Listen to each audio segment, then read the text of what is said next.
আসসালামু আলাইকুম, welcome to Schwann pigeon লব। আশা করি ভালো আছেন।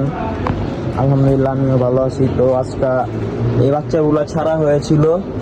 এই বাচ্চার ওই যে একটা বাচ্চা দেখেন হাঁপাইতেছে কোনায়, এইটা আমাদের পুরা রুহু পুরা আলাদা করে হালাইছিল।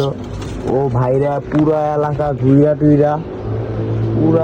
ঘুইরা মুইরা এখানে ডাইরেক্ট দাপিতে ঢুকে আছে। যাই হোক, আল্লাহর কাছে হাজার হাজার শিক্ষু। বাচ্চাটা আবার দেখাই, এই যে বাচ্চাটা যেটা হাঁপাইতেছে, এই বাচ্চাটা এইটা। তো এখন আমরা এই যে এই কবুতরগুলো ব্যস্ত নিয়ে যাব হাটে, আমাদের জিঞ্জিরা হাটে চলে যাব আজকে। অনেক লেট হয়ে গেছে। তো কালকা যে বলছিলাম আমার এই যে ধাপি আর খাঁচাটা আনবো, এই জায়গাটা পরিষ্কার করলাম। খালি এইটা আছে, এইটা আমরা এখানে চাপাই দিব আর এটি ফেলা দিব। তো বিকালে নেক্সট ভিডিওতে আবার দেখা দিব যে খাঁচা ডাপটি আইনা সেট করা হয়ে গেছে, তো তখন আবার দেখা দিব।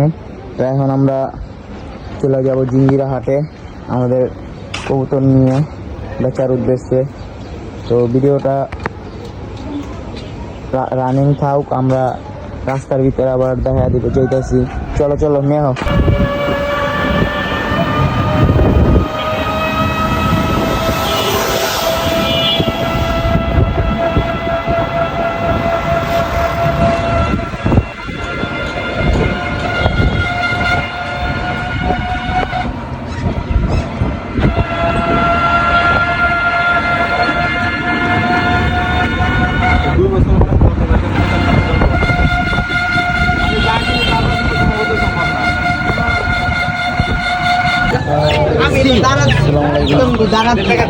আমরা এখন চলে আসলাম জিঞ্জিরা হাটে।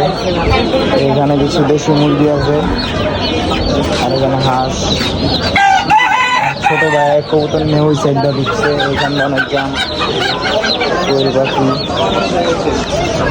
ছোট ছোট বাচ্চা আছে, কিছু মুরগি আছে। এগুলো হলো বড় জাতের কোয়েল পাখি, এগুলো অনেক বড় হয়, প্রায় 500 গ্রামের মতো হয় এই কোয়েল পাখিগুলো। আর এগুলো তো চিঠি মুরগি আপনারা জানেনি। আমরা সামনে যাই, এখন কিন্তু আস্তে আস্তে এখানে দেখতে পাচ্ছেন সিল্কি মুরগি।